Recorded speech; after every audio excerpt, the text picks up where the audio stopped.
ونصلی علی رسولہ الکریم اما بعد فاعوذ باللہ من الشیطان الرجیم بسم اللہ الرحمن الرحیم۔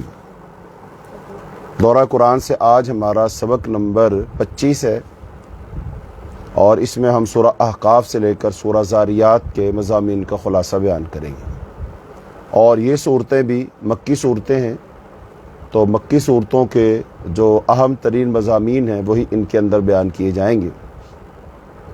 نمبر 1، رسول اللہ صلی اللہ علیہ وسلم کی رسالت کو ماننا، پھر آپ پر نازل ہونے والی کتاب پر ایمان لانا، عقیدہ توحید کو اپنانا، خالص توحید کو اپنانا، اور پھر شرک کو ترک کرنا، اور قیامت کے دن پر ایمان لانا۔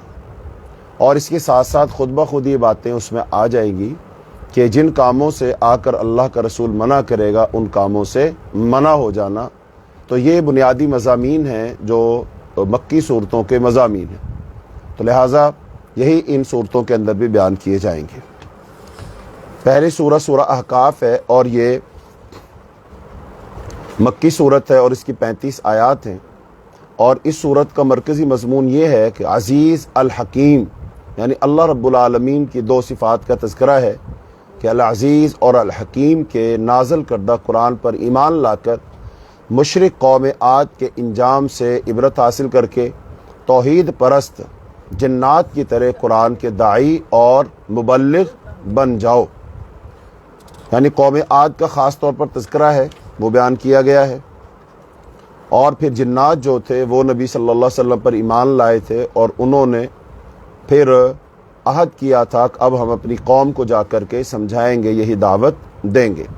یعنی جیسے انسان نبی صلی اللہ علیہ وسلم کی رسالت و نبوت کو مانتے، ویسے ہی جنات بھی مانتے۔ تو آپ صلی اللہ علیہ وسلم جنوں کے بھی اور انسانوں کے دونوں کے نبی تھے، لہذا جیسے انسانوں میں سے جو کوئی ایمان لایا اور اس نے شرک چھوڑ دیا، عقیدہ آخرت کو اپنا لیا، نبی صلی اللہ علیہ وسلم کی پر نازل ہونے والی کتاب کو مان لیا، تو جیسے انسان وہ کامیاب، ایسے جنات بھی کامیاب۔ اور جنات میں جو ایمان نہ لایا، نبی کی رسالت کو نہ مانا، قرآن پر ایمان نہ لایا، شرک کو نہ چھوڑا اور عقیدہ آخرت کو نہ اپنایا، تو وہ بھی ویسے ہی مجرم ہے جیسے انسان مجرم ہے۔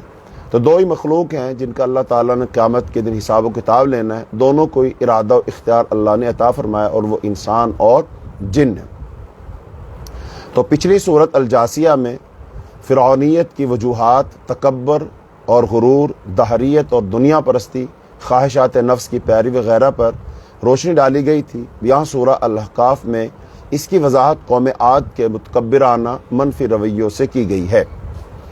سورہ احقاف میں اللہ تعالیٰ کی طرف سے راست ہلاکت کا ذکر ہے، ڈائریکٹ ہلاکت کا ذکر ہے۔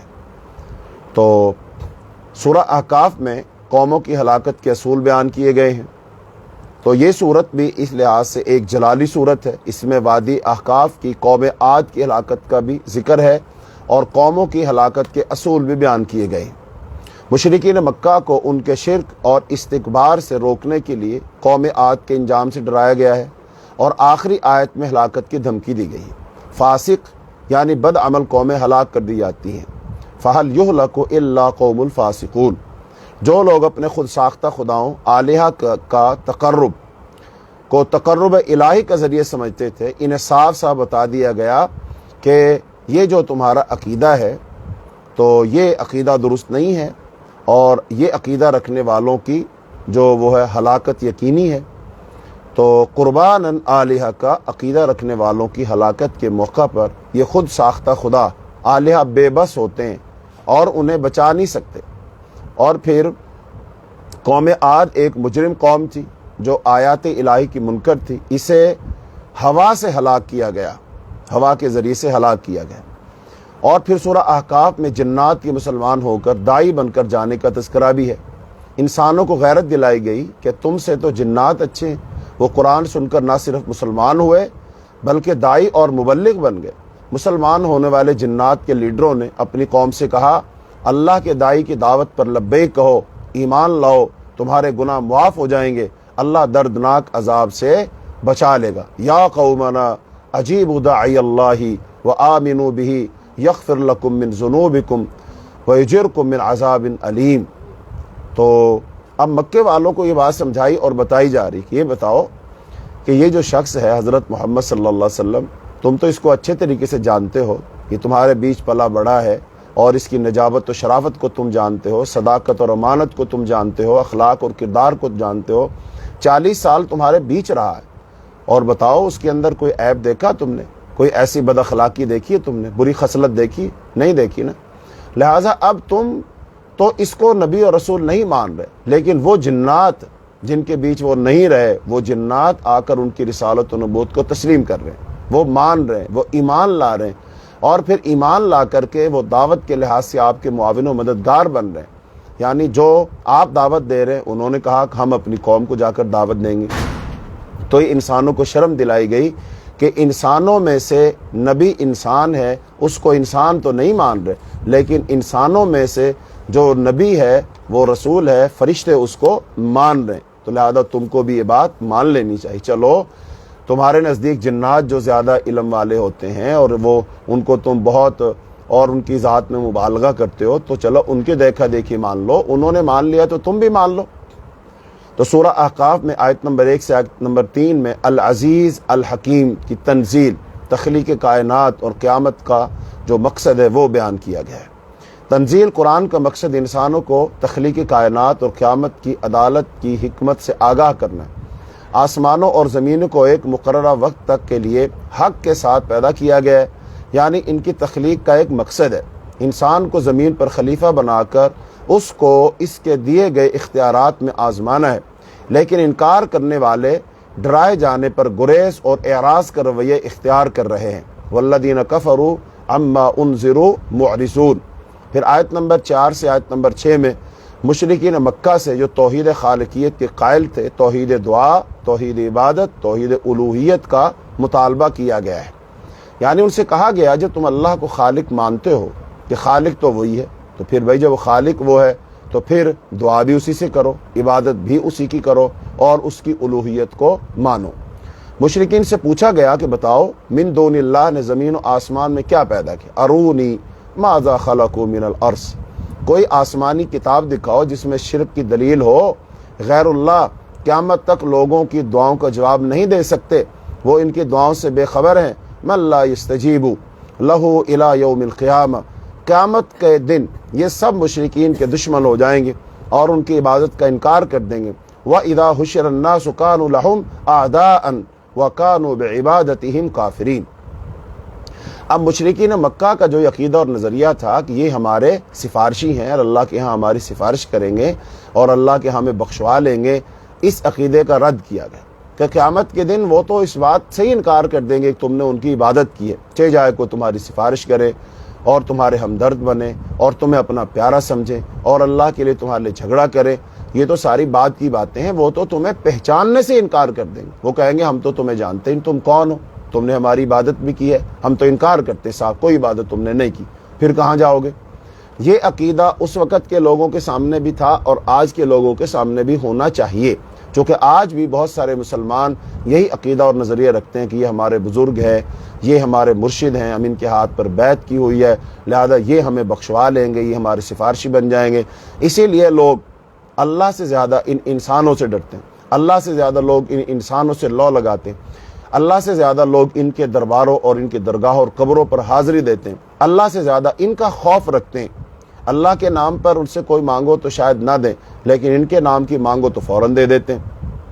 اللہ تعالیٰ بلائے، اذان ہو، مسجد میں آنے کا حکم دے، یہ نہیں آتے، لیکن سال بعد جو عرس ہوتا ہے اس میں حاضری لازمی سمجھتے ہیں اور عقیدہ رکھتے ہیں کہ اگر ہم وہاں نہ گئے، حاضری نہ دی، تو جو زمیندار لوگ ہیں وہ کہیں گے ہماری فصلیں نہیں اگیں گی، جنہوں نے بھینسیں رکھی ہیں وہ کہتی ہیں ہمارے وہ دودھ نہیں دیں گی بھینسیں، جنہوں نے کاروبار کیے ہوئے وہ کاروبار لوگ کہتے ہیں ہمارا کاروبار نہیں چلے گا۔ تو استغفر اللہ ربی من کل ذنب واتوب الیہ، لوگ اتنا اللہ سے نہیں ڈرتے جتنا ان سے ڈرتے، تو لہٰذا ان کو یہ بات اپنے پیش نظر رکھنی چاہیے کہ یہ لوگ قیامت کے دن تمہارے کوئی کام نہیں آئیں گے، بلکہ ان کو پکارنا الٹا تمہارے لیے باعث عذاب بن جائے گا۔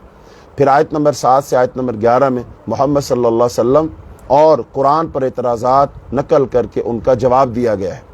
اور پھر آیت نمبر 12 سے آیت نمبر 14 میں تورات اور قرآن کی مماثلت اور توحید پر استقامت کی دعوت دی ہے۔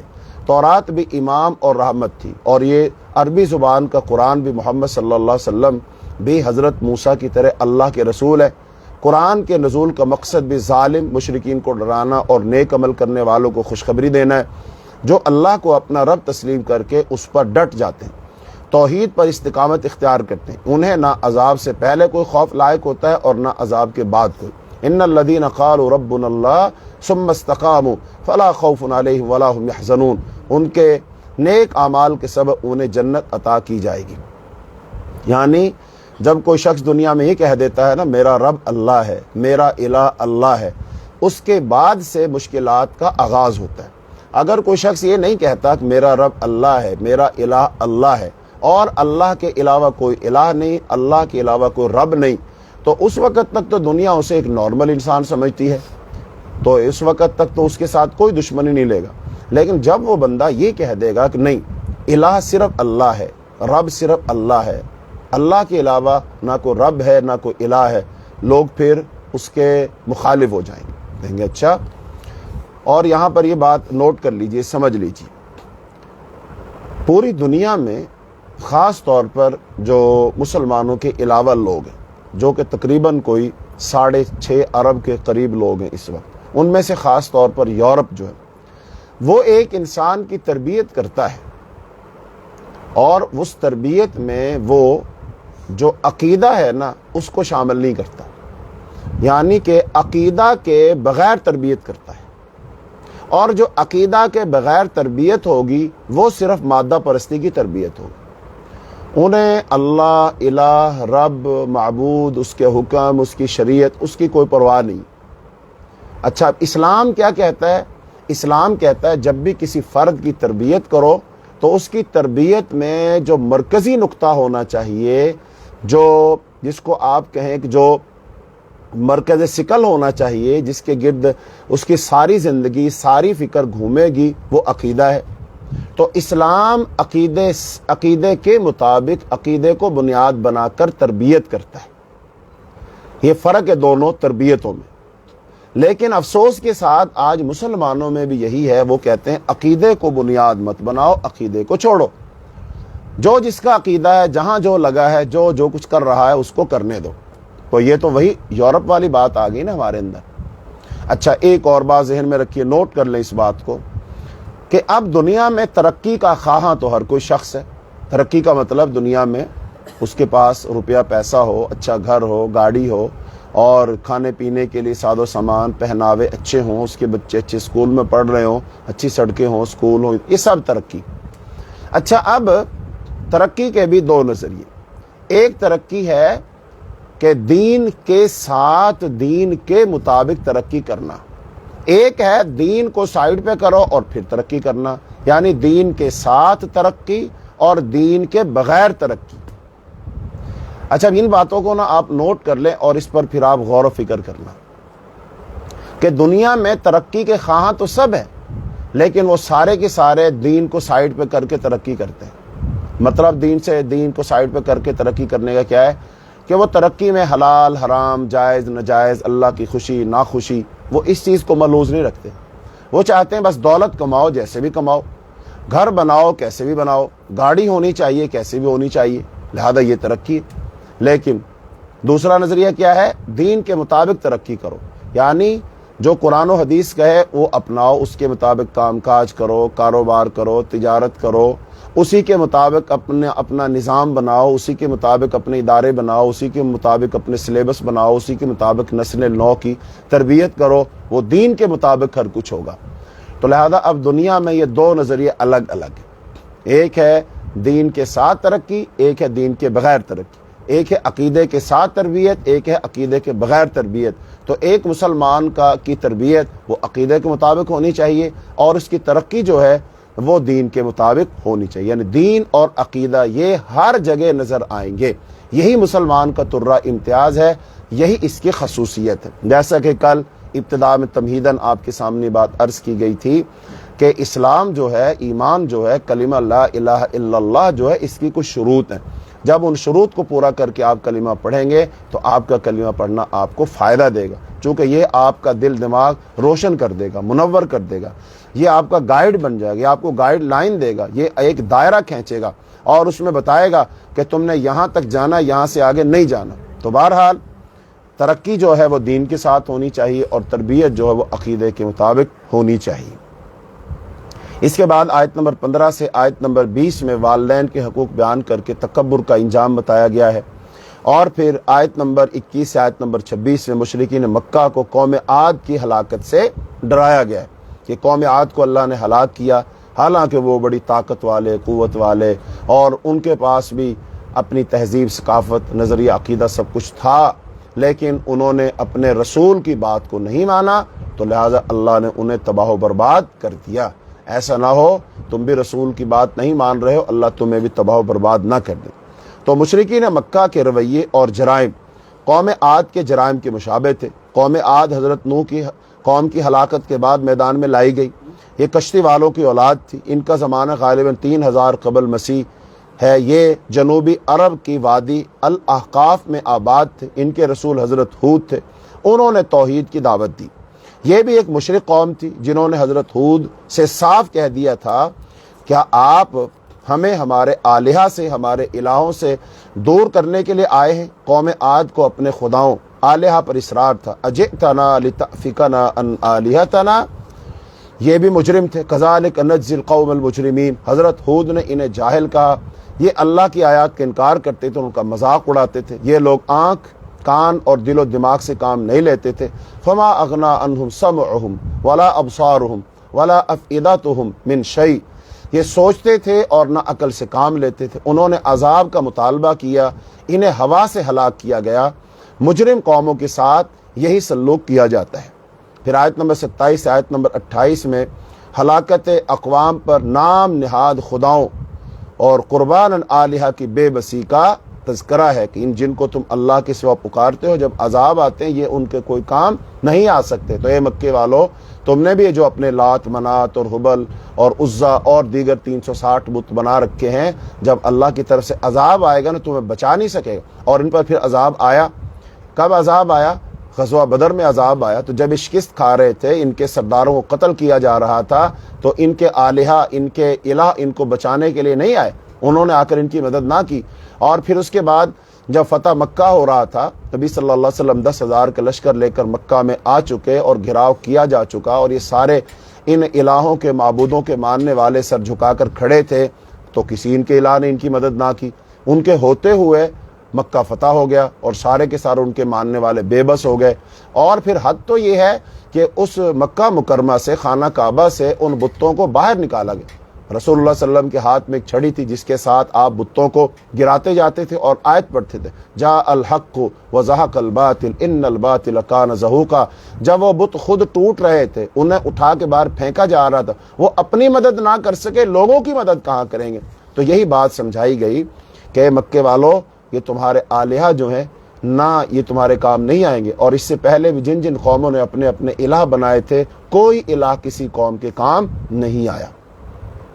پھر آیت نمبر 27-28 میں یہ بات سمجھا کر کے آیت نمبر 29 سے 32 میں جنات کے قبول اسلام اور ان کی تبلیغی خدمات کا ذکر ہے۔ قریش کو غیرت دلائی گئی کہ اللہ کے کلام قرآن کی صحیح قدردانی تم نے نہیں کی، لیکن جنات نے کی، اور سماعت قرآن کے بعد جنات میں داعی اور مبلغین توحید پیدا ہو گئے۔ بعض جنات قرآن سن کر داعی اور مبلغ اور ڈرانے والے منذرین بن کر اپنی قوم میں تبلیغ کرنے لگے۔ مومن جنات تورات کے بعد قرآن کو صراط مستقیم کی طرف دعوت کا ذریعہ سمجھتے تھے۔ مومن جنات رسول اللہ صلی اللہ علیہ وسلم کی دعوت کو قبول کرنے اور ایمان لانے کا مشورہ دینے لگے۔ انہوں نے کہا، یا قومنا اجیب داعی اللہ، اے ہماری قوم، اللہ کے داعی کی دعوت کو قبول کرو، وآمنوا بہ، اور اس پر ایمان لاؤ، یغفر لکم، تمہیں وہ بخش دے گا، من ذنوبکم، تمہارے ذنوب، تمہارے گناہ، ویجرکم من عذاب علیم، اور وہ تمہیں دردناک عذاب سے بچائے گا۔ مومن اور توحید پرست جنات شرک ولایت کو سری گمراہی سمجھنے لگے کہ اللہ کے علاوہ کوئی بگڑی بنانے والا اور سرپرست ولی نہیں ہے۔ وَلَيْسَ لَهُ مِن دُونِهِ أَوْلِيَاءُ أُولَٰئِكَ فِي ضَلَالٍ مُبِينٍ۔ اور پھر آیت نمبر 33 سے 34 میں توحید خالقیت سے امکان آخرت پر استدلال کیا گیا۔ اور پھر آیت نمبر 35 میں رسول اللہ صلی اللہ علیہ وسلم کو صبر و عزم کی نصیحت اور فاسقین کو ہلاکت کی دھمکی دی گئی۔ استہزاء، اعراض، گریز اور اجتناب کے اس ماحول میں رسول اللہ صلی اللہ علیہ وسلم کو اولو العزم پیغمبروں کی طرح صبر و ثبات کے ساتھ دعوت و تبلیغ جاری رکھنے کی ہدایات دی گئی اور مشرکین مکہ کے فاسقین کو ہلاکت کی دھمکی گئی۔ فاصبر کما صبر اولو العزم من الرسل ولا تستعجل لهم كأنهم يوم يرون ما يوعدون ولم يلبسوا الا ساعة من نهار بلاغ فهل يهلك الا القوم الفاسقون۔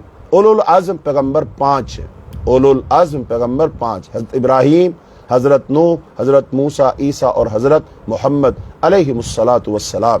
لہذا سورت کا مرکزی مضمون العزیز الحکیم کے نازل کردہ قرآن پر ایمان لا کر مشرک قوم عاد کے انجام سے عبرت حاصل کرنا چاہیے۔ توحید پرست جنات کی طرح قرآن کے دائی اور مبلغ بننا ضروری ہے، ورنہ ہمارا انجام بھی قوم عاد سے مختلف نہیں ہوگا۔ آگے ہے سورہ محمد، یہ مدنی سورت اور اس کی 38 آیات ہیں، اور اس کا جو مرکزی مضمون ہے وہ یہ ہے کہ دنیا اور آخرت کی کامیابی کے لیے اللہ کی راہ میں کافروں کے ساتھ مال کا جہاد یعنی انفاق اور جان کا جہاد ضروری ہے، یعنی کافروں کے ساتھ جہاد کیا جائے گا، مال کے ساتھ بھی جان کے ساتھ بھی۔ مال دینا پڑے تو مال دو، اور اپنی جان پیش کرنی پڑے تو جان پیش کر دو۔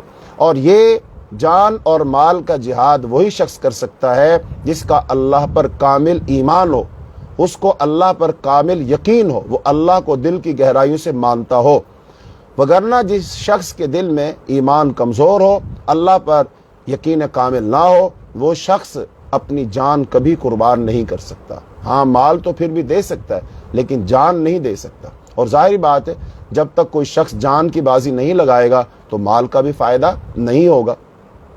تو لہذا اس صورت میں جو جہاد اور قتال، تو اس صورت کا دوسرا نام سورہ القتال بھی ہے۔ سورہ محمد غالباً یہ شعبان یا رمضان 2 ہجری میں جنگ بدر سے پہلے نازل ہوئی۔ اس سے پہلے سورہ تغابن، سورہ البقرہ، سورہ طلاق نازل ہو چکی۔ سورہ تغابن میں صرف انفاق کا مطالبہ ہے، جبکہ یہاں سورہ محمد میں انفاق اور جہاد دونوں کی اپیل کی گئی ہے۔ ہجرت مدینہ کے بعد مدینہ منورہ میں ایک اسلامی حکومت کی بنیاد رکھ دی گئی، لیکن منافقین، قریش مکہ اور دیگر طاغوتی قوتیں اس کو کھوکھلا کرنے کی کوشش میں لگی رہیں۔ مشرکین اور مومنین کے درمیان پہلا مارکہ بدر، وہ بدر کے میدان میں ہوا، جب 313 مسلمان مجاہدین نے 1000 سے زیادہ کی فوج کو شکست دی۔ جنگ بدر سے پہلے سورہ محمد کے نزول کی حکمت یہ تھی کہ مسلمانوں میں جہاد اور خرچ کرنے کا جذبہ ابھارا جائے، مسلمانوں پر جنگ کا جواز اور اس کی حقانیت ثابت کی جائے، تاکہ وہ پورے انشراح صدر کے ساتھ، شرح صدر کے ساتھ مال اور جان کے ساتھ لڑ سکے۔ جنگ کے مقاصد واضح کیے گئے اور ان منافقین کو تنبیہ کی جائے جو بلند بانگ دعوے کیا کرتے تھے لیکن جہاد کی پکار پر ٹھنڈے پڑ گئے۔ بہرحال سورہ احقاف میں اللہ کی طرف سے راست اقدام کے ذریعے قوموں کی ہلاکت، بالخصوص قوم عاد کی ہلاکت کا ذکر تھا۔ یہاں سورہ محمد میں مسلمانوں کے ساتھ کافروں کی بالواسطہ ہلاکت کا حکم ہے۔ اللہ تعالیٰ کافروں کے خلاف جہاد کا حکم دے کر مسلمانوں کو ان کے ایمان و عمل میں آزمانا چاہتا ہے۔ وَلَوْ يَشَاءُ اللَّهُ لَانْتَصَرَ مِنْهُمْ وَلَكِنْ لِيَبْلُوَ بَعْضَكُمْ بِبَعْضٍ، اگر اللہ چاہتا تو کافروں سے خود انتقام لے لیتا، لیکن وہ بعض قوموں کو بعض قوموں سے آزماتا ہے، آزمائش کرتا ہے۔ یعنی اس دنیا میں مقابلہ اللہ کا اور کافروں کا نہیں ہے، اللہ کا اور شیطان کا مقابلہ نہیں ہے۔ یہ انتہائی اہم بات، اس کو سمجھنا چاہیے۔ یہ میدان جو دنیا ہے، یہ میدان ہے انسان کا مقابلہ انسانوں سے، انسان کا مقابلہ شیطان سے، اللہ سے مقابلہ نہیں ہے۔ ہاں اللہ تعالیٰ مسلمانوں کے ساتھ ہے، اللہ مسلمانوں کی مدد کرتا ہے، یہ بات بالکل ٹھیک ہے۔ اگر اللہ تعالیٰ کا مقابلہ ہوتا تو بتائیے اللہ کا مقابلہ شیطان کر سکتا؟ وہ تو کر ہی نہیں سکتا۔ اس نے جب قیامت کے دن الٹیمیٹم دیا تھا اور مقابلے کی ٹھانی تھی اور جس کے خلاف اقدام کرنے کا کہا تھا، اس نے اللہ کا تو نہیں کہا تھا، اس نے کہا تھا فَبِعِزَّتِكَ لَأُغْوِيَنَّهُمْ أَجْمَعِينَ، اللہ مجھے تیری عزت کی قسم ہے میں ان انسانوں کو گمراہ کروں گا۔ یہ نہیں کہا نعوذ باللہ کہ اللہ میں تیرا مقابلہ کروں گا، نہیں، ایسا تو بالکل نہیں، شیطان نے یہ نہیں کہا۔ اس کا مطلب شیطان کا مقابلہ آدم اور اولاد آدم سے تھا۔ اب اولاد آدم کا مقابلہ اس شیطان سے اور شیطان کے جو ماننے والے ان سے۔ ہاں شیطان نے انسانوں کو بہکا کر ان میں سے بعض ایسے نادان انسانوں کو وہ اس بات پر مجبور کر دیا کہ تم اللہ کا مقابلہ کرو۔ وہ خود تو نہیں کر سکتا، وہ اس بات کو جانتا ہے، لیکن اس نے انسانوں میں سے بعض نادان انسانوں کو اس بات پر ابھارا کہ تم اللہ کا مقابلہ کرو، تم اپنے آپ کو اللہ کہو، اپنے آپ کو الہ کہو، جیسے فرعون نے کہا انا ربکم الاعلی۔ تو لہذا جب ہے ہی انسانوں کا مقابلہ انسانوں سے، انسانوں کا مقابلہ شیطان سے، تو ظاہر بات ہے انسانوں کو آگے آنا پڑے گا، تو مسلمانوں کو آگے آنا پڑے گا اور آگے آ کر ثابت کرنا پڑے گا کہ مسلمان جو ہے وہی حق پر ہے، اللہ کی مدد اور نصرت مسلمان کے ساتھ ہے۔ تو لہذا اس کے لیے اس کو جہاد کرنا پڑے گا، مال کے ساتھ بھی اور جان کے ساتھ بھی۔ تو سورہ محمد میں دو برسر پیکار گروہوں کے درمیان تقابل ہے۔ تو اس صورت میں دو برسر پیکار گروہ یعنی اہل ایمان الذین آمنوا اور اہل کفر الذین کفروا کے درمیان تقابل ملتا ہے، تاکہ مسلمانوں کو معلوم ہو جائے کہ وہ ان کافروں سے کیوں لڑ رہے ہیں، مسلمانوں اور کافروں کے درمیان کیا فرق ہے۔ یہ سورہ حج میں وارد الفاظ ھذان خصمان کی وضاحت ہے۔ پہلے 2 سالوں میں نازل ہونے والی صورتوں میں جنگ کا جواز فراہم کیا گیا تھا، تو جنگ کے جواز کا فراہم کیا جانا لازمی اور ضروری تھا۔ ایمان لانے والوں کا ذکر 4 آیات میں ہو الذین آمنوا، کفر کرنے والوں کا ذکر 7 آیات میں ہوا الذین کفروا۔ اور پھر سورہ محمد میں قانون ہلاکت اقوام اور قانون استبدال اقوام کہ قوموں کو ہلاک کرنے کا قانون اور قوموں کو بدلنے کا قانون، اللہ ایک قوم کو لے جاتا ہے، ہٹاتا ہے، اس کی جگہ دوسری قوم کو اللہ لے آتا ہے، یہ بیان ہوا۔ تو سورہ محمد میں قانون استبدال اقوام کی ایک وجہ بیان کی گئی، اور وہ یہ ہے استبدال اقوام کے 2 اسباب، یعنی اللہ تعالیٰ قوموں کو جو بدلتا ہے تو اس کے 2 سبب ہیں۔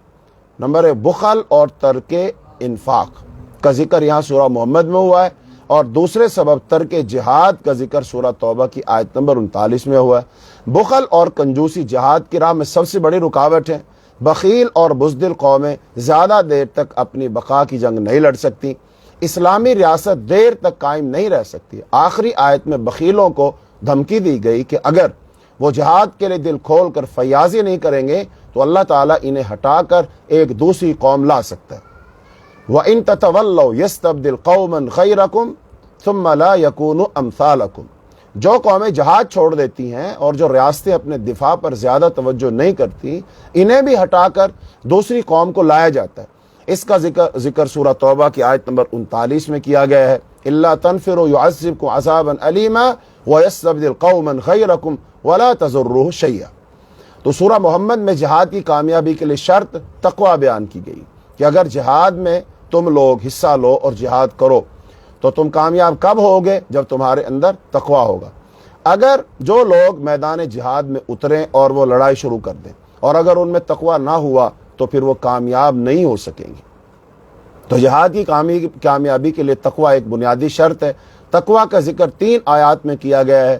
دوران جہاد التزام تقوی بہت سے مفاسد سے مسلمانوں کو بچا لیتا ہے۔ ہدایت پا لینے والے لوگوں کی ہدایت میں مزید اضافہ کیا جاتا ہے اور ان کی نیت اور عمل کے اعتبار سے انہیں تقوی عطا کیا جاتا ہے۔ والذین اہتدوا زادہم ھدی وآتاہم تقواہم۔ یہ دنیا ایک آزمائش ہے، کھیل تماشے سے بچ کر جو لوگ ایمان اور تقوی کا مظاہرہ کریں گے انہیں ان کے حصے کا اجر دیا جائے گا۔ انما الحیاۃ الدنیا لعب ولہو وَإِن تُؤْمِنُوا وَتَتَّقُوا يُؤْتِيكُمْ أُجُورَكُمْ وَلَا يَسْأَلْكُمْ أَمْوَالَكُمْ۔ ایسے متقین کے لیے جنت کا وعدہ کیا گیا، مثل الجنت التي وعد المتقون۔ اور پھر سورہ محمد میں منافقین کی ناگواری کا بیان ہے اور لفظ کریہو کے استعمال کی معنویت کو بیان کیا گیا ہے۔ تو اب سورہ محمد میں آیت نمبر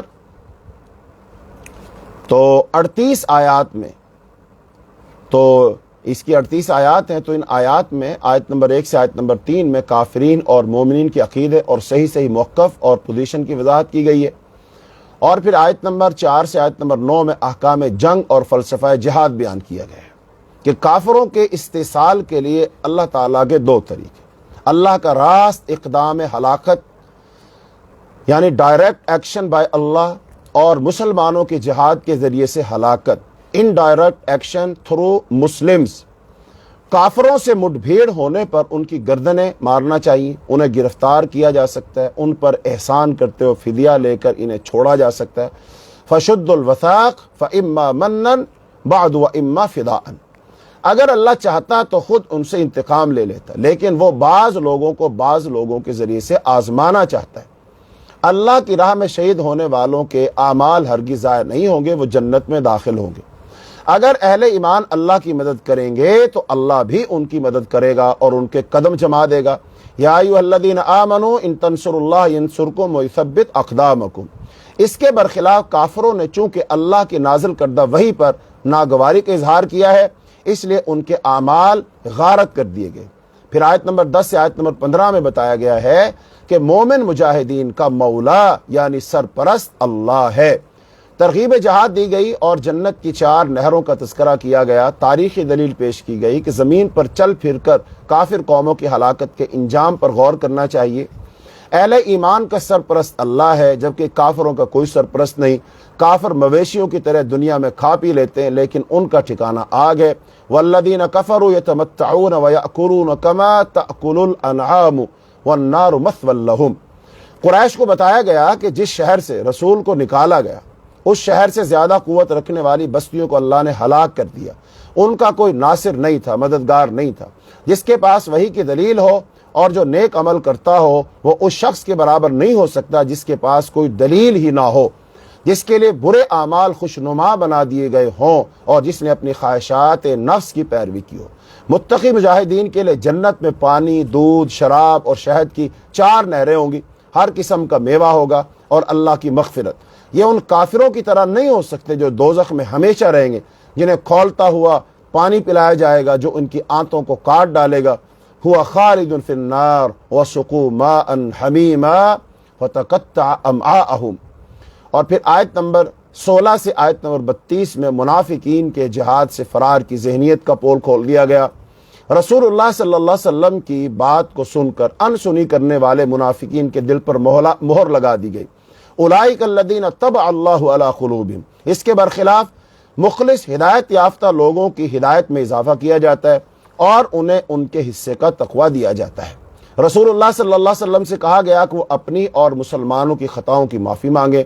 منافقین پہلے جہاد کی صورت کا مطالبہ کرتے رہے، لیکن محکم صورت نازل ہونے کے بعد ان پر موت کی غشی طاری ہو گئی۔ وحی کے نازل ہو جانے کے بعد انہوں نے اس پر ناگواری کا اظہار کیا اور صرف جزوی اطاعت پر رضامندی ظاہر کی۔ ان کے دلوں کے بھیدوں سے اللہ خوب واقف ہے۔ منافقین کے حال پر افسوس ہے، زبان پر اطاعت کے الفاظ اور چکنی چپڑی باتیں، اور کاش یہ لوگ سچی اطاعت کرتے، یہ منہ پھیریں گے تو زمین پر فساد برپا کریں گے اور قطع رحمی کریں گے۔ یہ وہ لوگ ہیں جن پر اللہ نے لعنت کی، انہیں اندھا اور بہرا کر دیا۔ کیا یہ لوگ قرآن پر غور نہیں کرتے یا دلوں پر تالے پڑ گئے؟ افلا یتدبرون القرآن ام علی قلوب اقفالها۔ ایمان لانے کے بعد پیچھے پلٹنے والے منافقین کو شیطان نے دھوکہ دیا، اس لیے انہوں نے اللہ کی وحی پر کراہیت محسوس کی۔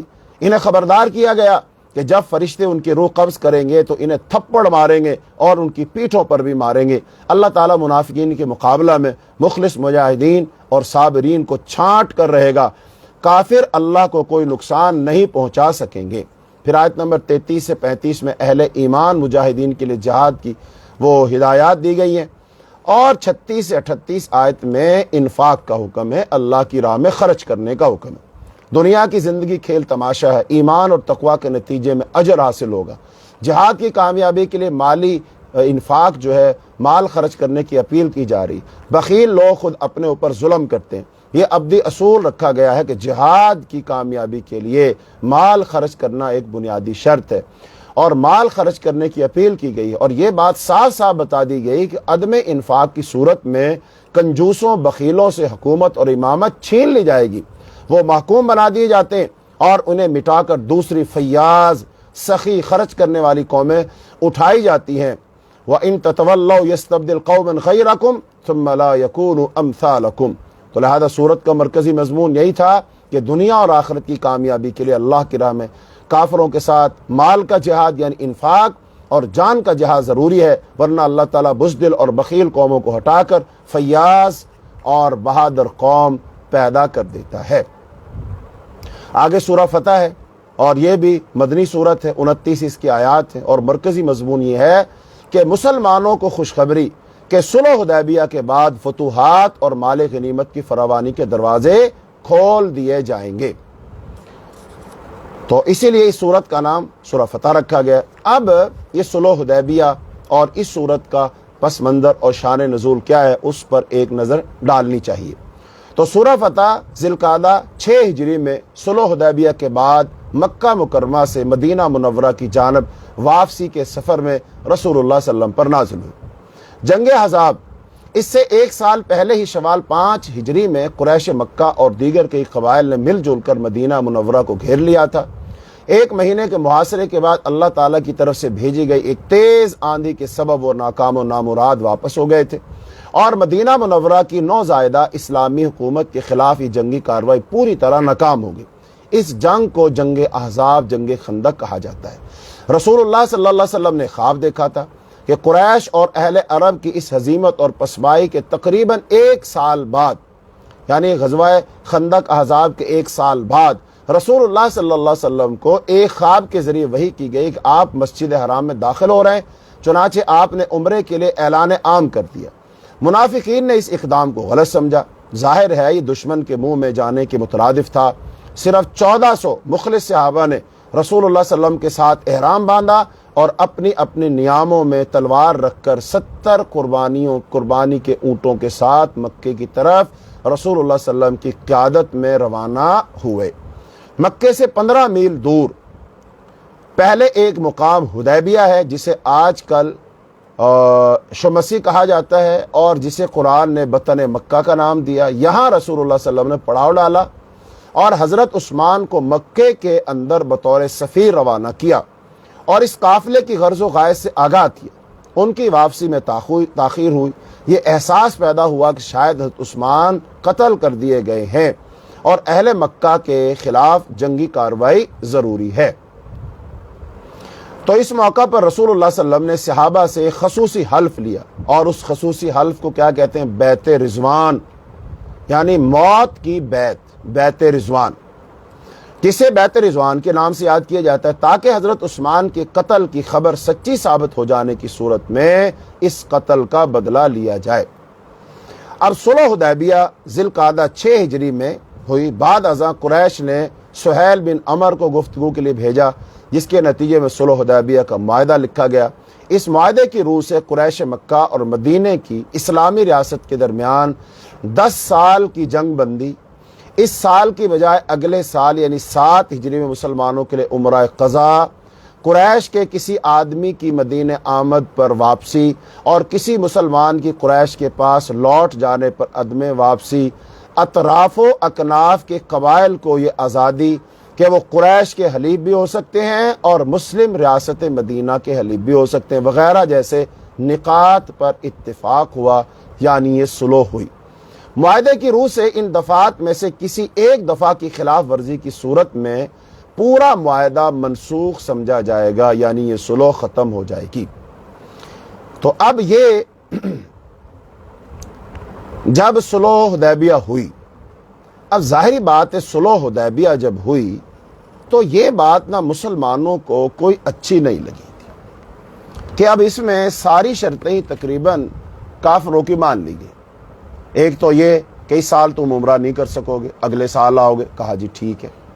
دوسرا یہ کہ اگر کوئی شخص مکے سے بھاگ کر مسلمان ہو کر مدینے چلا جائے اس کو تم واپس کرو گے۔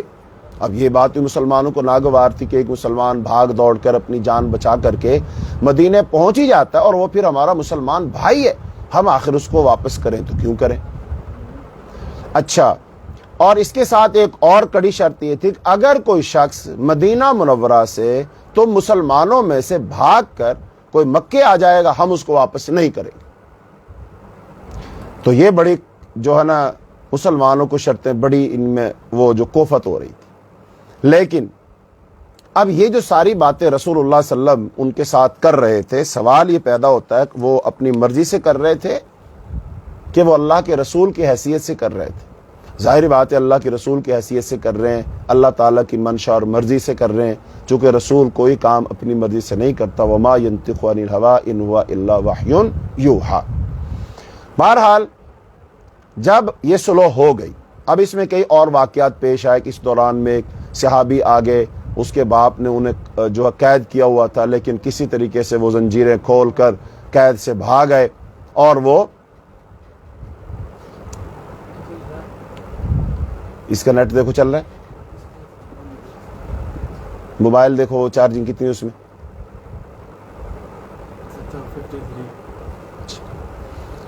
اچھا جی. تو اب وہ صحابی بھاگ گئے, اور وہ لیکن چونکہ معاہدہ ہو چکا تو اس میں لکھا گیا تھا کوئی شخص بھاگ کے آ جائے گا تو اس کو واپس کرو گے. تو اس کا باپ تھا, فوراً اس نے کہا جی واپس کرو. اب جب اس کو واپس کیا جانے لگا تو اس کی حالت بھی ناقابل دید تھی, اس کا دل بہت ٹوٹا, اور پھر صحابہ کرام بھی بڑے مچلے کہ اللہ کے رسول اس کو ہم واپس کیوں کریں. لیکن چونکہ معاہدہ ہو چکا تھا, یہ بات بھی بڑی ناگوار گزری, تو لہذا مسلمان بوجھل دلوں کے ساتھ ان ساری باتوں کو قبول کر کے, برداشت کر کے جب وہ یہاں سے جا رہے ہیں, تو اللہ پاک نے صورت نازل کی کہ یہ جو صلح حدیبیہ ہوئی ہے نا, یہ صلح حدیبیہ تم لوگوں کو اپنے لحاظ سے یہ ایسے معلوم ہو رہی ہے گویا کہ تمہاری شکست ہو گئی اور تمہاری ہار ہو گئی اور مکے والے جیت گئے. لیکن اللہ رب العالمین کی طرف سے اعلان ہے کہ یہ تمہاری ایک بہت بڑی فتح ہے, یہ بہت بڑی کامیابی ہے, یہ صلح تمہارے لیے فتوحات کے دروازے کھول دے گی. اور پھر ثابت کیا حالات نے, وقت نے, کہ واقعی یہ مسلمانوں کے لیے ایک فتح ثابت ہوئی. تو اس لیے اس سورت کا نام سورہ الفتح رکھا گیا.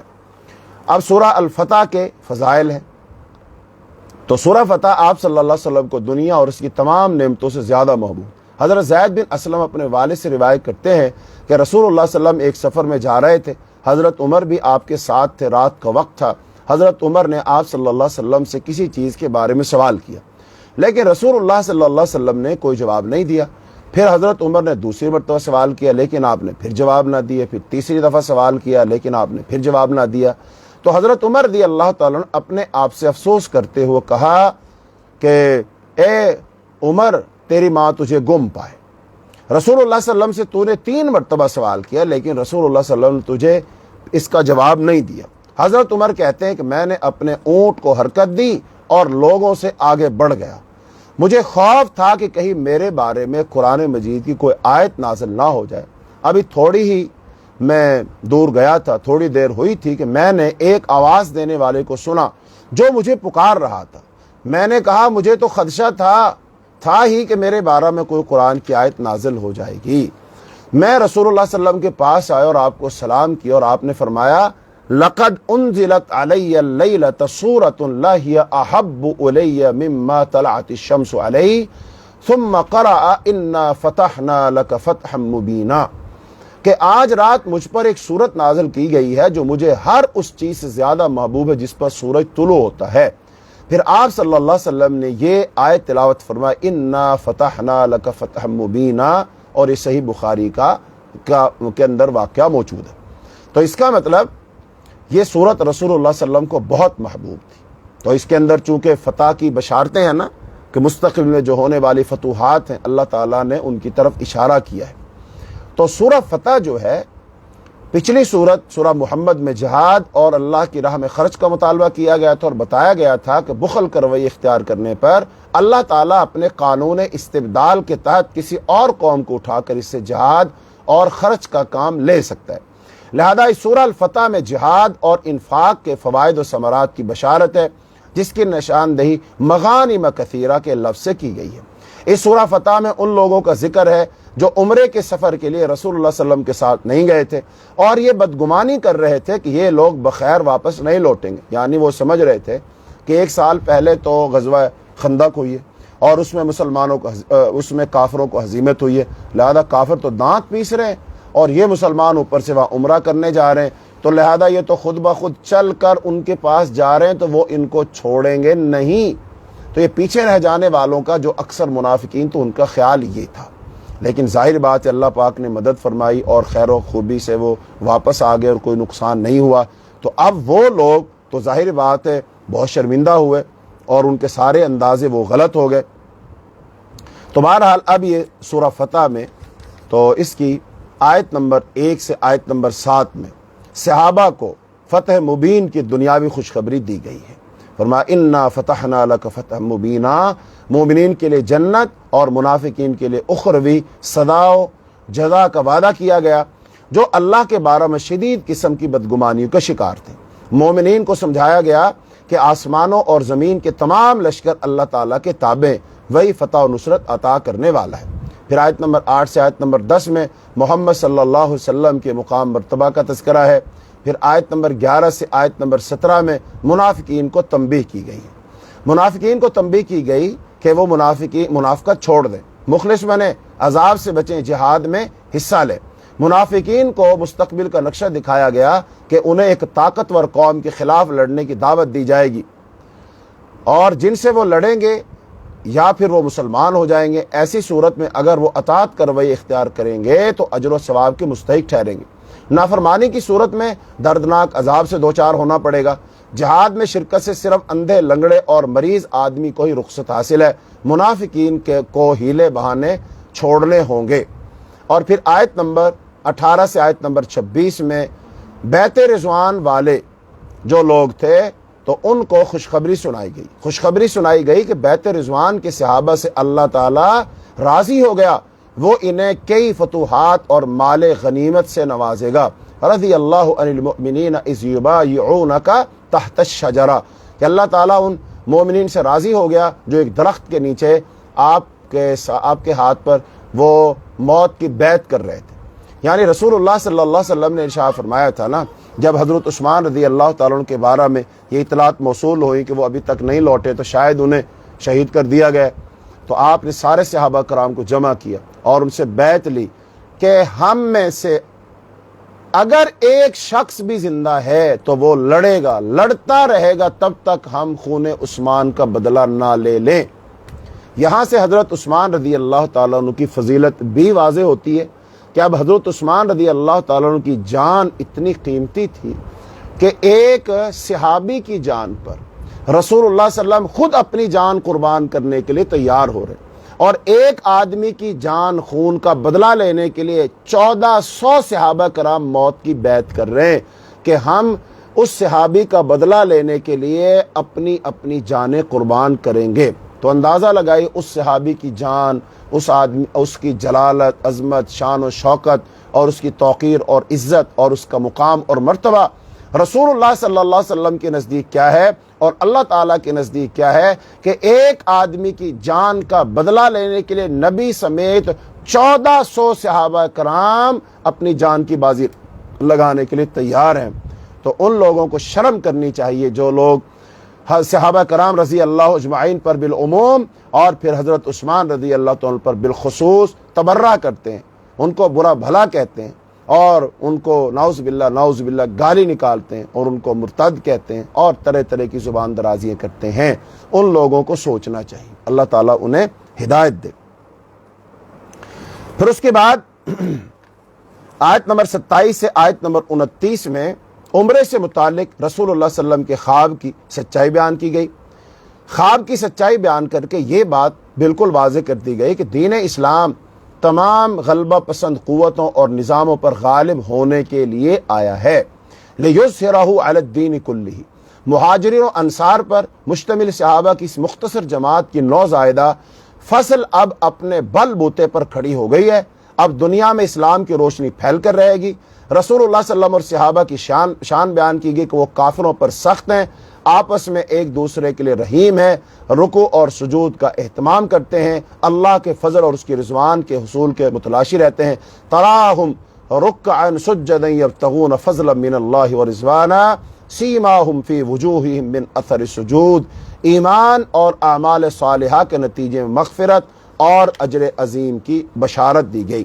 تو لہذا سورت کا مرکزی مضمون یہی تھا کہ مسلمانوں کو خوشخبری دی گئی کہ صلح حدیبیہ کے بعد فتوحات اور مال غنیمت کی فراوانی کے دروازے کھول دیے جائیں گے، اور منافقین کو خبردار کیا گیا ہے کہ ان کے حق میں یہی بہتر ہے کہ وہ سچے دل سے ایمان لا کر اخلاص عمل کا ثبوت دیں۔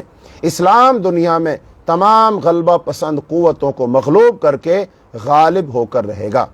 اب نبی صلی اللہ علیہ وسلم کی نبوت والی زندگی کو اگر ہم دو حصوں میں بانٹ لیں، ایک ہے صلح حدیبیہ سے پہلے، ایک ہے صلح حدیبیہ کے بعد، تو ہم دیکھیں گے کہ جو کامیابیاں صلح حدیبیہ کے بعد ہوئی ہیں اور پے در پے ہوئی ہیں اور بہت بڑی بڑی ہوئی ہیں، اس سے پہلے حاصل نہیں ہوئی۔ تو اس کا مطلب اللہ تعالیٰ کا وعدہ تو سچا ثابت ہو گیا کہ اللہ پاک نے فرمایا تھا اس کے بعد فتوحات کے دروازے کھلیں گے، تو اس کے بعد فتوحات کے دروازے کھل گئے، جزیرۃ العرب سارے کا سارا فتح ہو گیا، مکہ فتح ہو گیا، اللہ نے حنین اور تبوک میں نبی صلی اللہ علیہ وسلم کو فتوحات اور کامیابیاں دے دی، اور اذا جاء نصر اللہ والفتح ورأیت الناس يدخلون فی دین اللہ افواجا فسبح بحمد ربک واستغفرہ انہ کان توابا، کہ جوق در جوق، فوج در فوج لوگ دائرہ اسلام میں داخل ہونے لگے۔ تو اللہ کے وعدے ہمیشہ سے سچے ہیں، لہذا ہمیں اللہ کے وعدوں پر یقین کرنا چاہیے، اور جو اللہ تعالی ہم سے مطالبہ کرے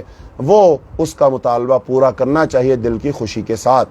وہ ہم سے جان مانگے ہم جان دے دیں، مال مانگے مال دے دیں، اولاد مانگے اولاد دے دیں، ہمیں حکم دے ہجرت کر جاؤ ہم ہجرت کر جائیں، وہ حکم دے کاروبار ایسے کرو ہم کاروبار ایسے کریں، وہ کہے ایسے نہ کرو ہم ویسے نہ کریں۔ لہذا ہم اپنے دل کی خوشی سے اپنا آپ اللہ کے سپرد کر دیں، اور اللہ رب العالمین کے اپنے آپ کو سپرد کرنے پر اور اللہ پر کامل بھروسہ کریں، تو اللہ تعالی ہر اس شخص کو کامیابیوں سے نواز دے گا، فتوحات سے نواز دے گا، اپنی رحمت کے دروازے اس کے لیے کھول دے گا۔ آگے سورہ حجرات ہے، مدنی سورت ہے، 18 آیات ہیں، اور اس کا مرکزی مضمون بھی یہی ہے کہ منافقت سے بچتے ہوئے اللہ تعالیٰ کے حقوق ادا کرو، محمد صلی اللہ علیہ وسلم کے حقوق ادا کرو، اور دیگر مسلمانوں کے حقوق کا احترام کرو۔ یہ صورت وہ صورت ہے کہ جس صورت کے اندر معاشرتی احکام بیان کیے گئے۔ اگر اس صورت کو ہم تمام مسلمان پڑھیں، سمجھیں اور اس کے مطابق عمل کریں تو معاشرتی ساری کی ساری برائیاں، خرابیاں ختم ہو جائیں گی، نفرتیں ختم ہو جائیں گی، بگاڑ ختم ہو جائے گا، باہمی قدورت، نفرت، لڑائی جھگڑے، دنگے فساد ختم ہو جائیں گے، چونکہ اس صورت کے اندر وہ بنیادیں، وہ اصول، وہ ضابطے وہ عطا کیے گئے۔ تو سورہ حجرات اہم ترین صورت ہے، یہ ایک مدنی صورت ہے جو فتح مکہ کے بعد 9 ہجری میں عام الوفود میں نازل ہوئی، جب بے شمار قبائل مدینہ آ کر مسلمان ہو رہے تھے۔ تو لہذا پچھلی سورہ فتح میں فتوحات اور مال غنیمت کی خوشخبری تھی، اور منافقین کو اخلاص عمل اختیار کرنے کے لیے نصیحت کی گئی تھی۔ یہاں اس سورہ حجرات میں بتایا گیا ہے کہ یہ اخلاص عمل، منافقت کو ترک کرنے، اللہ اور رسول یعنی کتاب و سنت سے پیش قدمی نہ کرنے، اللہ تعالیٰ کے حقوق، رسول اللہ صلی اللہ علیہ وسلم کے حقوق، مسلمانوں کے باہمی حقوق اور اعلیٰ اخلاق کا مظاہرہ کرنے سے ہی حاصل ہو سکتے ہیں۔ تو آیت نمبر 1 میں اللہ اور اس کے رسول سے پیش قدمی، تقدم، آگے بڑھنے سے منع کیا گیا۔ فرمایا یا ایھا الذین آمنوا لا تقدموا بین یدی اللہ ورسولہ۔ یہ ایک آئینی اور دستوری شق ہے، یعنی قرآن و سنت کے خلاف نہ تو کوئی قانون سازی ہو سکتی ہے، اور نہ کسی غیر نبی کو، چاہے وہ صحابی ہو، تابعی ہو، تبع تابعی ہو، وہ فقہ کا امام ہو، مفتی ہو، عالم دین ہو، یا کسی عدالت کا جج، یہ حق حاصل ہے کہ وہ قرآن و سنت کے خلاف رائے اختیار کرے، اور نہ کسی کو یہ حق ہے کہ وہ اللہ اور رسول پر کسی غیر نبی کو ترجیح دے، کسی غیر نبی کو فوقیت دے، کہ نبی کی بات اور حدیث ہوتے ہوئے وہ کسی کی بات کو ترجیح دے، یہ مسلمان کے شایان شان نہیں ہے۔ قرآن و سنت کی اطاعت مطلق اور غیر مشروط ہے، جبکہ غیر نبی کی اطاعت قرآن و سنت سے مشروط اور مقید ہے۔ یعنی کوئی بھی امام ہے، کوئی بھی جو ہے خطیب ہے، استاد ہے، عالم ہے، جج ہے، حکمران ہے، کوئی بھی، اس کی اطاعت ہم کیسے کریں گے؟ قرآن و سنت سے مشروط کر کے، کہ آپ کی جو بات بھی قرآن و سنت کے مطابق ہوگی ہم اس کو مانیں گے، اور جو بات قرآن و سنت کے مطابق نہیں ہوگی ہم اس کو نہیں مانیں گے۔ جیسا کہ 4 خلفاء راشدین حضرت ابوبکر، عمر، عثمان، علی رضی اللہ اجمعین، چاروں جب خلیفہ بنے اور انہوں نے خطبہ خلافت دیا، انہوں نے اس میں ایک بات نمایاں طور پر چاروں نے کہی تھی، جب تمہیں ہم قرآن و سنت، اللہ رسول کے حکموں کے مطابق حکم دیں تو تم اس کو ماننا، اور جب ہم تمہیں قرآن و حدیث سے ہٹ کر کوئی حکم دیں تو اس کو نہ ماننا۔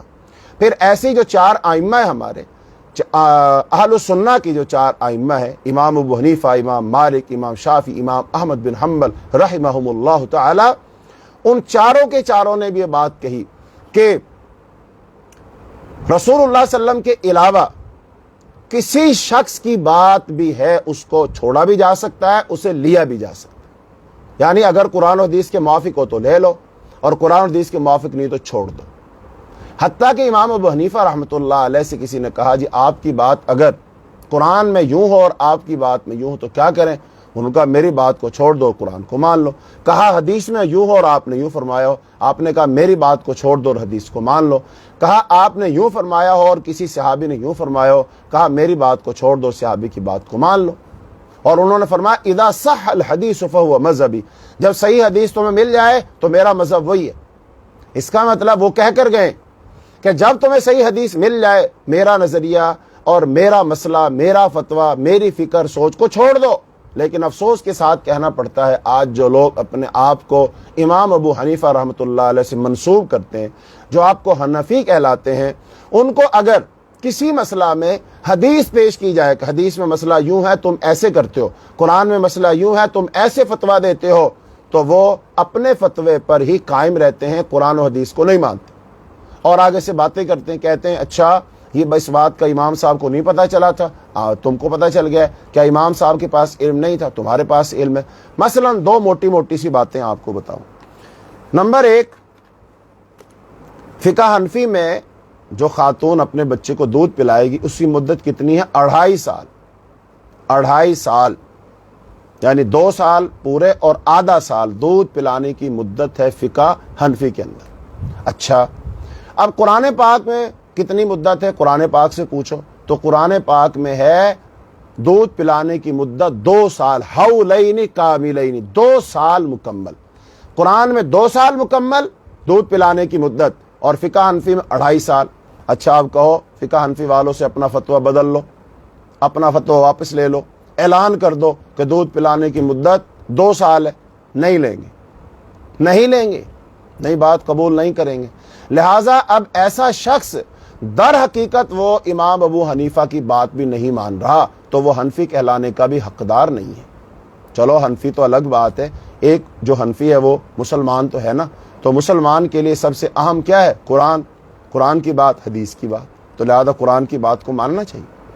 ایسے ہی اللہ تعالیٰ نے قرآن میں فرمایا طلاق مرتان، طلاق 2 مرتبہ ہے۔ یعنی کوئی شخص اگر کہے ایک دفعہ کہے طلاق تو ایک طلاق ہو گئی، لیکن وہ ایک ہی دفعہ میں 2 دفعہ کہہ دے طلاق طلاق طلاق، 3 دفعہ کہہ دے پھر بھی وہ ایک طلاق، چونکہ ایک دفعہ ہوئی ہے نا، ایک دفعہ کہا ہے نا، دوسرا موقع تو آیا نہیں نا، لیکن وہ نہیں مانتے، کہہ دیں ایک دفعہ کہہ دی تو 3 طلاقیں ہو گئی، درست نہیں۔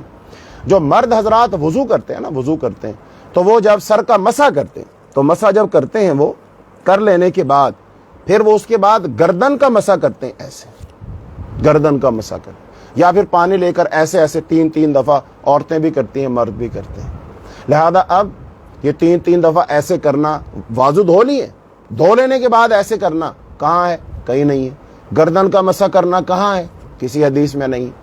اور میں نے باقاعدہ طور پر جو احناف کے کئی بزرگ علماء ہیں ان سے پوچھا، ان سے سنا کہ جی یہ کسی حدیث میں آتا ہے گردن کا مسح کرنا؟ چونکہ میں نے تو جتنا مجھ سے ہو سکا صحاح ستہ کو پڑھا ہے، اس کے علاوہ اور حدیث کی کتب کو پڑھا ہے، اور بالاستیعاب ان میں سے ڈھونڈنے کی کوشش کیا کوئی حدیث مل جائے جس میں اس بات کا تذکرہ ہو کہ گردن کا مسح کرنا چاہیے۔ کوئی حدیث نہیں ملی۔ میں نے کہا چلو میں تو ناقص العلم ہوں، انسان ہوں، مجھ سے بھول چک ہو سکتی ہے، آپ تو کرتے ہیں نا، تو آپ مجھے حدیث دکھائیں کہاں ہے تاکہ میں بھی کروں۔ لہٰذا انہوں نے کوئی حدیث نہیں دکھائی، حدیث ہے ہی نہیں کوئی، دکھائیں کہاں سے؟ ہے ہی نہیں۔ لیکن کہا جائے چھوڑ دو، چھوڑتے بھی نہیں ہیں۔ کیوں نہیں چھوڑتے؟ اس لیے کہ فقہ حنفی ہے، وہ اپنے مسلک اور جماعت اور گروہ کے پکے، وہ کہتے ہیں نہیں جو ہمارے بزرگوں نے کہہ دیا ہم وہی کریں گے۔ ارے بھائی خدا کے لیے، بزرگ بھی تو یہی کہہ کر گئے ہیں جب اذا صح الحدیث فہو مذہبی، جب صحیح حدیث ہو تو میرا مذہب ہے، اور جب حدیث میں مسئلہ یوں آ جائے اور میں نے یوں بتایا ہو تو میری بات کو چھوڑ دو تو چھوڑ دو۔ لیکن ہم کہتے ہیں نہیں۔ لہٰذا اگر کہا جائے صحیح معنوں میں، کہتا تو کوئی نہیں ہے، لیکن ان کے رویوں سے یہ ظاہر ہوتا ہے، چونکہ ایک زبان قال ہوتی ہے، ایک زبان حال ہوتی ہے۔ زبان قال سے تو یہ بات کوئی نہیں کہے گا، زبان حال سے یہ کہتا ہے کہ جو ہمارا امام ہے نا وہ بھی پیغمبر سے، نبی سے کم نہیں ہے، لہذا جیسے نبی کی بات ماننا ضروری ہے ہمارے امام کی بات ماننا بھی ضروری ہے۔ اللہ نے اس سے منع فرمایا ہے کہ یہ رویے ترک کر دو، یہ رویے چھوڑ دو، ایسا مت کرو۔ اطاعت صرف اور صرف اللہ اور اس کے رسول کی، باقی سب کی اطاعت مشروط ہے کہ جس کوئی عالم ہے، کوئی امام ہے، سب کا احترام کرو، ادب کرو، لیکن جب بھی ان کی بات مانو تو قرآن و حدیث سے مشروط مانو، کہ قرآن و حدیث میں جو بات ہے ہم وہ مانیں گے۔ آگے آیت نمبر 2 سے آیت نمبر 5 میں رسول اللہ صلی اللہ علیہ وسلم کے حقوق بیان کیے گئے کہ رسول اللہ صلی اللہ علیہ وسلم کے سامنے نہ تو اپنی آواز بلند کی جا سکتی ہے، نہ انہیں عام آدمی کی طرح بلایا جا سکتا ہے۔ فرمایا لا ترفعوا اصواتکم فوق صوت النبی ولا تجہروا لہ بالقول کجہر بعضکم لبعض ان تحبط اعمالکم۔ رسول اللہ صلی اللہ علیہ وسلم اور ان کی احادیث سے اپنی آواز اور اپنی بات کو بلند کرنے کے جرم میں تمہارے اعمال ضائع ہونے کا خدشہ ہے۔ چونکہ آج تو ہمارے پاس اللہ کے رسول تو نہیں ہے، تو پھر آج یہ مقام مرتبہ کس کو حاصل ہے؟ حدیث کو، کہ جب حدیث پڑھ کر سنا دی جائے فوراً خاموش ہو جاؤ، بحث نہ کرو، مناظرہ نہ کرو، چیلنج مت کرو، رائے نہ پیش کرو، حدیث بیان کر دی خاموش۔ جیسے اللہ کے رسول صلی اللہ علیہ وسلم موجود ہوتے، آپ کے سامنے کوئی اونچی آواز سے بات نہیں کر سکتا تھا، یہ آپ کی شخصیت کا احترام ہے۔ تو جو بندہ حدیث کو سنے اور حدیث کو سن کر خاموش ہو جائے یہ آپ کی بات کا احترام ہے۔ تو شخصیت کا احترام بھی ضروری ہے اور بات کا احترام بھی ضروری ہے۔ اور یاد رکھیں جو کسی شخص کی بات کا احترام نہیں کرتا وہ اس کی شخصیت کا احترام بھی نہیں کر سکتا، لہذا جو بات کا احترام کرے گا وہی شخصیت کا احترام بھی کرے گا۔ لہذا اللہ کے رسول کی شخصیت کا احترام بھی اور آپ کی بات کا احترام بھی، لہذا حدیث ہمارے پاس موجود ہے، حدیث سن لینے کے بعد اپنے آپ کو اس کے سامنے جھکا دو، اس کے مطابق عمل کرو، یہی ایمان کا تقاضا ہے، یہی محبت رسول کا بھی تقاضا ہے۔ اس کے بعد آیت نمبر 6 سے آیت نمبر 13 میں مسلمانوں کے باہمی حقوق جو ہیں وہ بتائے گئے ہیں کہ مسلمان کسی فاسق کی خبر پر بلا تحقیق اعتماد نہیں کر سکتے، مسلمانوں کے باہمی قتال کی صورت میں خاموش تماشائی بننے کی بجائے عدل و انصاف سے ان دو لڑنے والوں میں صلح کروا دینی چاہیے۔ وہ آپس میں بھائی بھائی ہیں، ان کے باہمی تعلقات کو درست کرنا اور درست رکھنا ضروری ہے۔ ایک دوسرے کا مذاق اڑانے، لان تان کرنے، عیب لگانے، برے القاب سے نوازنے، بدگمانی کرنے اور ٹوہ لگانے، جاسوسی کرنے اور ایک دوسرے کی غیبت کرنے سے منع کیا گیا ہے۔ ساری دنیا کے انسانوں سے خطاب کر کے انہیں یہ حقیقت سمجھائی گئی کہ اللہ نے خاندان اور قبائل باہمی تعارف کے لیے بنائے ہیں۔ اللہ کے نزدیک نسب اور خاندان کی اہمیت نہیں ہے بلکہ تقوی اور پرہیزگاری کی اہمیت۔ فرمایا انا خلقناکم من ذکر و انثی وجعلناکم شعوبا وقبائل لتعارفوا ان اکرمکم عند اللہ اتقاکم۔ خاص طور پر غیبت سے منع کیا گیا، فرمایا لا یغتب بعضکم بعضا، غیبت نہ کرے۔ غیبت کرنا ایسی ہے جیسے کوئی اپنے مردہ بھائی کا گوشت کھاتا ہے۔ پھر آیت نمبر 14 سے 15 میں اسلام اور ایمان کے فرق کو واضح کیا گیا۔ بدوی اور دیہاتی مسلمانوں کو بتایا گیا کہ فتح مکہ کے بعد اسلام کے سیاسی غلبے کے نتیجے میں اسلام کے آگے جھک گئے ہیں، لیکن حقیقی ایمان ابھی ان کے دلوں میں راسخ نہیں ہوا۔ فرمایا انہوں نے کہا وقالت الاعراب آمنا قل لم تؤمنوا ولكن قولوا اسلمنا ولما يدخل الايمان في قلوبكم، چونکہ ابھی ایمان تمہارے دلوں میں داخل نہیں ہوا۔ اور پھر آیت نمبر 16 سے 18 میں منافقین کو خالص ایمان اختیار کرنے کی ہدایت دی۔ منافقین کو اللہ کا استاد بننے کی بجائے خالص ایمان اور عمل اختیار کرنے کی ترغیب دی۔ فرمایا تعلمون اللہ بدینکم، کیا تم اللہ کو اپنا دین جتلاتے ہو، بتاتے ہو، استاد بننے کی کوشش کرتے ہو؟ چونکہ علامہ یعلم تعلیما کا مطلب ہوتا ہے تعلیم دینا، تو کیا تم تعلیم دیتے ہو؟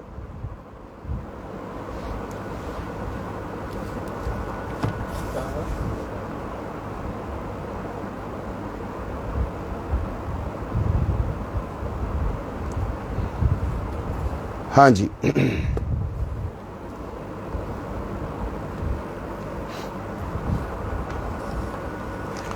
تو منافقین اپنے ایمان کا احسان اللہ رسول پر رکھتے تھے۔ انہیں بتایا گیا کہ ان کا اللہ پر کوئی احسان نہیں بلکہ اللہ کا ان پر احسان ہے۔